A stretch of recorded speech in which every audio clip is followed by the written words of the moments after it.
Hey y'all, this is the Variety Kid. So with the 2022 iPhones coming out soon, I decided I'd like to make a video talking about what I'd change about them. This video is probably not going to be as much as the other videos. Like, I'm not going to go, or for some features, I'm not going to go too much into the specifics, and I feel like there's quite a few things that I'm undecided on. I'm only going to talk about the things that don't really, like, align with the rumored features. But anyways, let's get into it. Okay, so first I would have the four iPhone models that are rumored: the 14, 14 Plus or 14 Max, 14 Pro, and 14 Pro Max. But anyways, let's get back into it. So first of all, I would add a 90 hertz display to the iPhone 14 and iPhone 14 Plus. That's just what I would call it because it doesn't have the maximum features. And in addition, I would add a 120 or a 180 hertz touch sampling rate to the iPhone 14 and 14 Plus, while the 14 Pro and Pro Max, I don't know what I'd do, but I'd either do a 180 hertz or a 240 hertz touch sampling rate. And then I would also add a variable refresh rate on the iPhone 14 and 14 Plus, similar to the other one. I was going to say, if an LTPO display wouldn't happen, then the minimum refresh rate would have to be 48 hertz. However, like, if an LTPO display that the iPhone 13 Pro and Pro Max have is feasible, I might make the refresh rate go as low as 30 hertz. So not as low as 10 hertz found on the 13 Pro and Pro Max, but still an upgrade. Number two, and this is really a big one, but if, I really think they should include the A16 processor on all four iPhones. And I mean, there were a few rumors that said the iPhone 14 and 14 Plus would get the A16 with, it would just be branded that way to think it's new without really many upgrades, while the 14 Pro and Pro Max would get the real A16. But I would definitely add the A16 to all, and I would give it all the normal upgrades, including this year, which would include a RAM upgrade from LPDDR4X to LPDDR5 on all four models. And if I choose to upgrade the nanometer, I would upgrade it for them all. Now, if Apple wants to make the iPhone 14 and 14 Pro and 14 Pro Max have a faster A16 chip, that's one thing. I can understand that, and I might be fine with that. But for them just to not upgrade the chip much at all for the mid-range iPhone 14s, I wouldn't really like that. Yeah.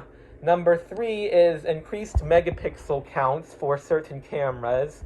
So I don't know what I'd do for the iPhone 14 Pro and Pro Max. I might not go with 48 megapixels. I mean, I would want them to have enough megapixels to where they could record 8K video. As for the other cameras, on the iPhone 14 and 14 Plus, I would probably upgrade the main camera to something between 16 to 24 megapixels, so that way it can have at least a bit of better quality photos. And I might do this for the other cameras on the mid-range iPhones, but at least for the Pro models, I would also upgrade the ultra-wide and telephoto to at least 16 megapixels. Right. I'd upgrade them somewhere from 16 megapixels to 20 megapixels. Or, I'm sorry, 24 megapixels, similar to the iPhone 14 and 14 Plus's main camera. Number four is I would add a telephoto camera to the 14 Plus. I was going to say more on what the price would be later. According to Apple's rumor, according to the rumors, it'll start at $899, but I mean, I plan to start it at a bit cheaper, more on that later. However, with it starting at $899, I would not really like the idea of it only having two cameras. At this point, I feel like it should have both an ultra-wide and telephoto camera. I don't know how much optical zoom I'd give it. I'd say I'd give it 1.5 to 2x optical zoom, so not anywhere near as much as the Pro models. And then as for the f-stop, I don't really know what I would do, but I would definitely give it an f2.4 aperture at worst. Yeah, in fact, I might actually give it, due to it having less optical zoom, I might actually give it a lower f-stop than the Pro models. Then, I was also going to say, regarding the telephoto lens, I would include a 6-element lens. I was going to say, there are some rumors about a 7-element lens for the telephoto lens on the Pro models. I don't know what I'd do for the telephoto lens. I'd either do a 6 or 7-element lens.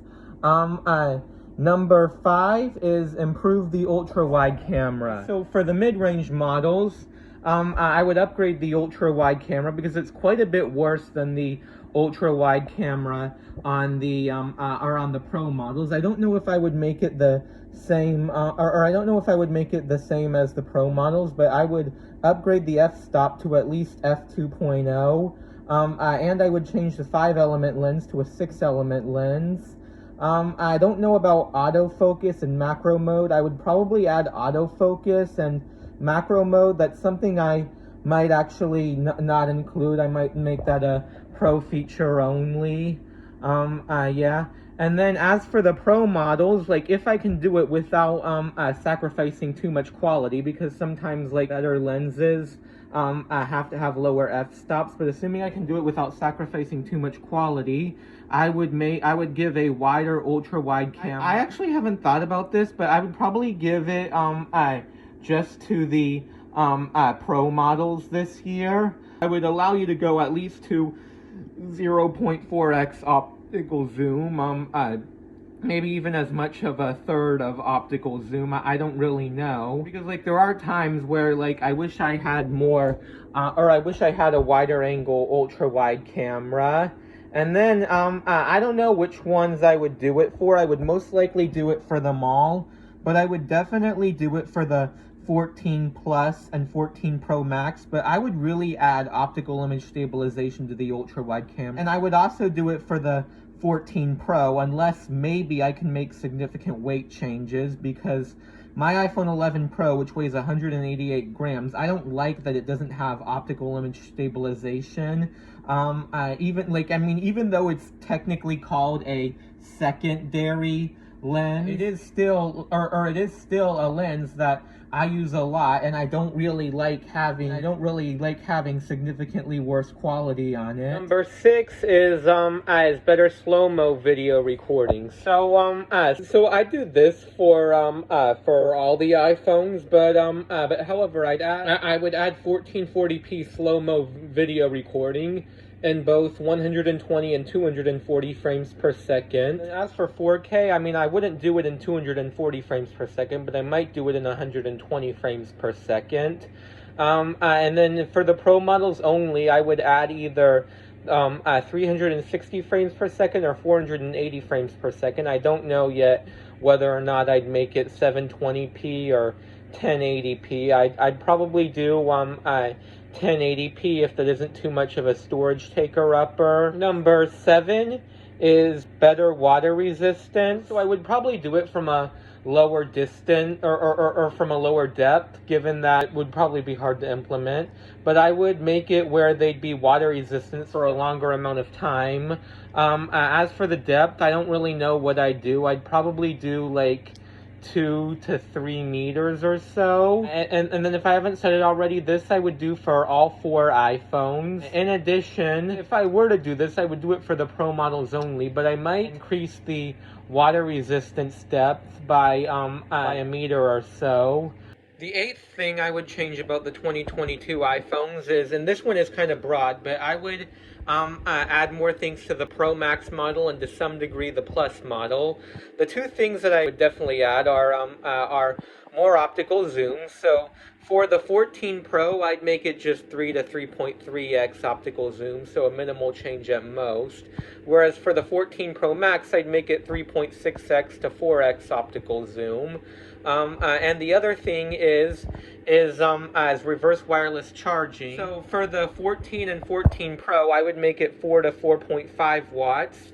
While for the 14 Plus and 14 Pro Max, I would make it somewhere between 6 to 9 watts. So I was thinking about the battery capacity. I was thinking for the 14 Plus, I might make the 14 Plus about 200 milliamps less than the 14 Pro Max, just because I can't imagine a mid-range iPhone having among the best battery life, since that's one of the biggest things people care about. I've thought about some other things. I thought about maybe like increasing the the gap between the Pro and the Pro Max model for fast charging speed. Right now it's 27 watts for the 13 Pro Max, 23 watts for the 13 Pro, and wireless charging as well. As for wireless charging, I'd probably like for the MagSafe, I'd probably increase it for them all, but I would at the bare minimum increase it for the 13 or for the 14 Pro Max, possibly to as much as 25 watts. And as for the minimum for the 14 Pro Max, I would make it at least 18 watts wireless charging, whereas I'm not sure if I would increase it by as much or even at all for the other iPhones. Ninth and final thing I would add, or I would change about the 2022 iPhones is as I would take advantage of the 1 terabyte storage models in several different ways. So first of all, I would add 8 gigabytes of RAM to the 1 terabyte storage model, as opposed to 6 gigabytes of RAM on the other iPhone 14 and 14 Pro models. In addition, so Samsung had this feature beginning with the Note 10 and Note 10 Plus, but I would add app pinning, or a similar feature. Maybe I wouldn't allow them to always stay open no matter what, but I definitely allow them to stay open at least for a certain amount of time, like at least a few hours. And the way I would do app pinning is you would be able to keep 1 or 2 apps that aren't more than 200 megabytes, that aren't more than about 200 megabytes each, fully opened. And in addition, I would allow up to 6 to 9 apps to be at least partially, provided the total amount of RAM being used isn't more than 1 to 1.5 gigabytes.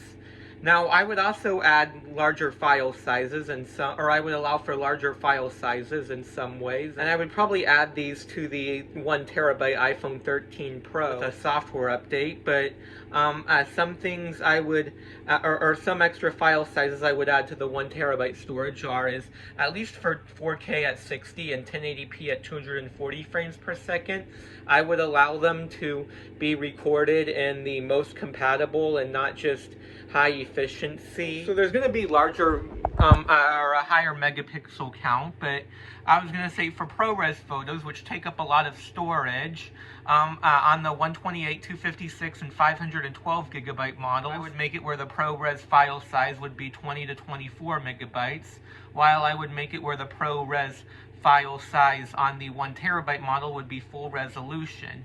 In addition, I don't know if this would be possible, but I don't know, maybe with its neural engine on the 14 Pro and maybe even the 13 Pro, or this might just be a 14 Pro exclusive feature that's possible. But I would also add ProRes burst mode. I don't know if I'd allow it for the max resolution or if I'd require it from a lower resolution. I would probably limit the burst mode file size to 4 to 6 gigabytes, definitely no more than 6 gigabytes. Or I might actually make it where the burst mode is slightly slower, so this way the burst mode photos don't use up too many photos too quickly. And I did realize it could make a difference. Like if I make it, say, 10% or if I make the burst mode, say, 10% slower, that would mean that after 100 photos with normal burst mode, it would only take 90 photos, and since they take up about 25 megabytes each, that would save about 250 megabytes, assuming they're captured at 12 megapixels. And yeah, I just feel like saying it. While I'm on this topic, I would allow you to take photos in lower resolutions, given that I'm increasing the resolution of photos. So, there's actually one more thing I forgot to mention about what I'd change.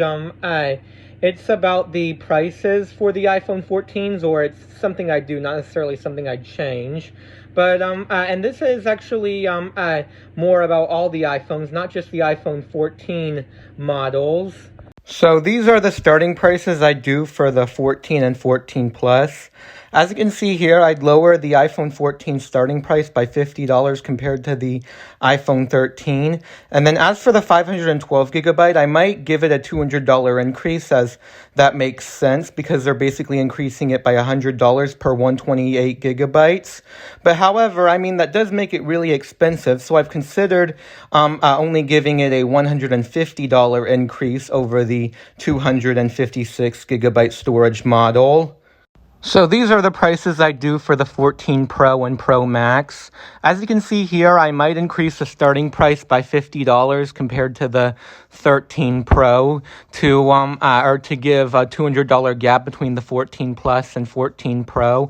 However, I might not want to do that as I'm not sure if I want to make an already expensive phone even more expensive.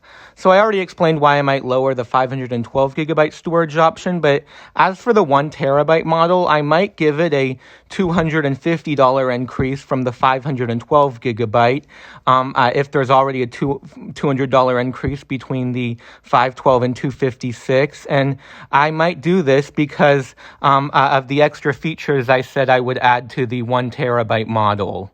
So, as for what I do with the rest of the iPhone lineup, the older iPhones, so I discontinued the iPhone 11 because it seems to be, like, cannibalizing the iPhone SE 2022 sales, and plus, it's already 3 years old, which is normally when Apple discontinues iPhones. And then as for the iPhones I might discontinue, I'd say the 12 mini and 13 Pro and 13 Pro Max. I actually thought about it. I mean, I don't know what I'd do with the 13 Pro and Pro Max. It kind of disappoints me. Apple really only keeps their their premium iPhones for a year, given that they're really good. But I mean, I guess it kind of makes sense. Why? But I don't know. I mean, then again, this year it seems like there's quite a, this year it seems like there's quite a whole bunch of new features I would add to the 14 Pro, including features that I didn't mention, like the pill-shaped cutout, which I didn't mention because it was just part of, or it was just heavily rumored, so I didn't really feel like I needed to. But in terms of the pricing, I would make the 13 Pro and Pro Max $100 cheaper, so that means the 13 Pro would be either $899 or $949, while the 13 Pro Max would be either $999 or $1,049, depending on what I do with the 14 Pro and 14 Pro Max.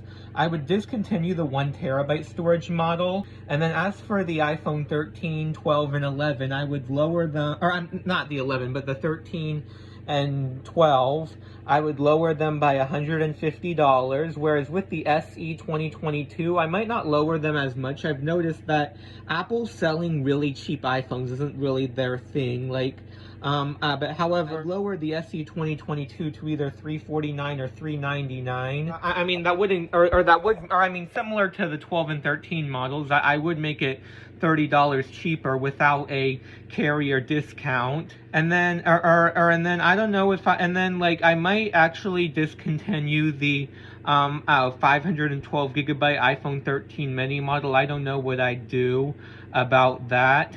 And then, I know Apple doesn't normally change it, but if the iPhone 12 doesn't cannibalize the iPhone 13 mini sales, I might lower its starting price, or I might lower its prices, the 12 and the 12 mini, and maybe the SE 2022, as they do start at 64 gigabytes of storage as opposed to 128 on the iPhone 13 and 13 mini. Anyways, I hope you enjoyed this video. It took a while for me to make, several days. But anyways, be sure to leave a like if you enjoyed it, and possibly leave a comment telling me what you thought about it. I don't really get very many comments, and I'd appreciate that. Anyways, I'll see y'all later. Bye.